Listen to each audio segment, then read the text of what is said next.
Welcome to The Explainer. Today, we're diving into something huge, a massive series of reforms designed to completely rewire the entire Indian economy. So, let's get right into it.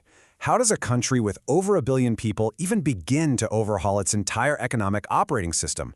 Well, in late 2025, India started doing just that, kicking off one of the most ambitious economic reboots in recent memory. All right, here's how we're going to break it down. We'll look at the Goldilocks moment that made it all possible, then the new financial rulebook, opening up key sectors, a new rural framework, and finally, the high-stakes gamble of it all.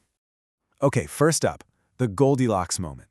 You see, for any government to even think about attempting changes this big, the economic conditions have to be, well, pretty much perfect. And that's exactly where India found itself, in what economists call a Goldilocks economy. You know, not too hot, not too cold, but just right. It's the ideal launchpad for making some really bold moves. So, for starters, growth was absolutely roaring. The real GDP growth projection was bumped up to 7.3%. That's a seriously strong number. And get this, at the same time, inflation was projected to be super low, down at just 2%. That's the dream combo, right?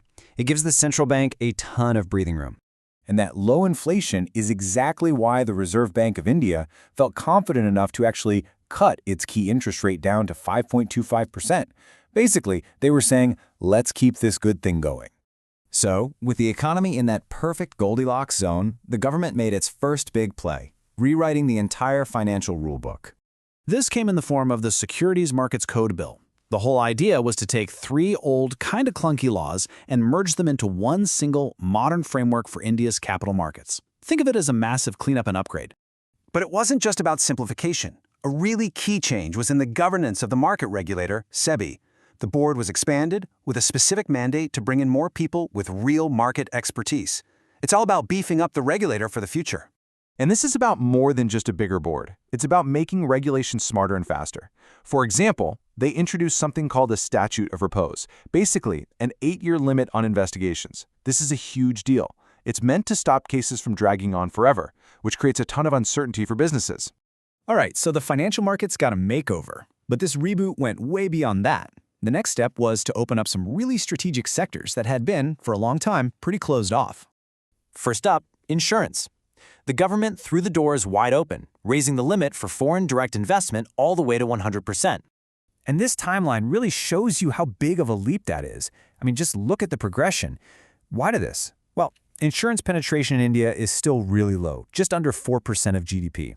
The hope is that bringing in global players will inject a ton of capital and know-how to really grow that market.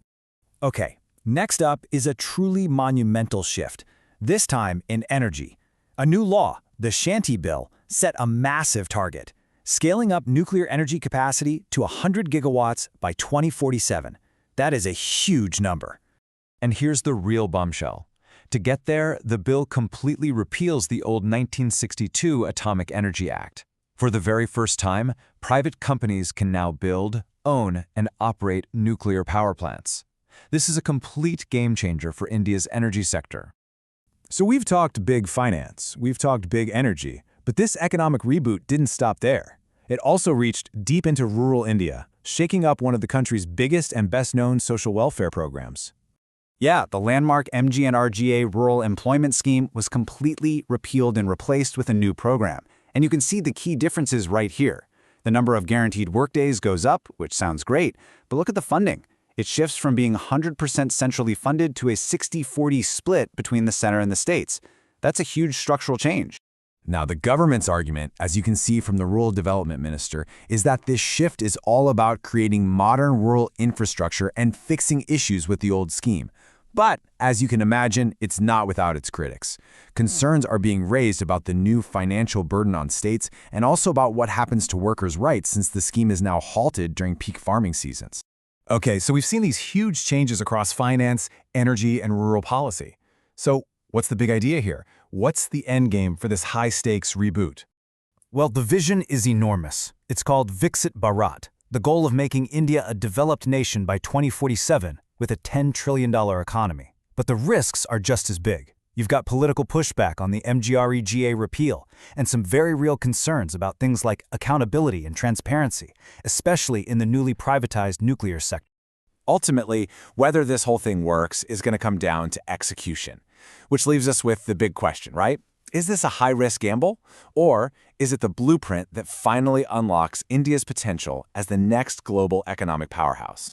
So, what do you think? Let us know in the comments. And hey, if you found this explainer useful, a like, share, and subscribe would be awesome. It really helps us keep breaking down these big, complex stories for you. Thanks for watching.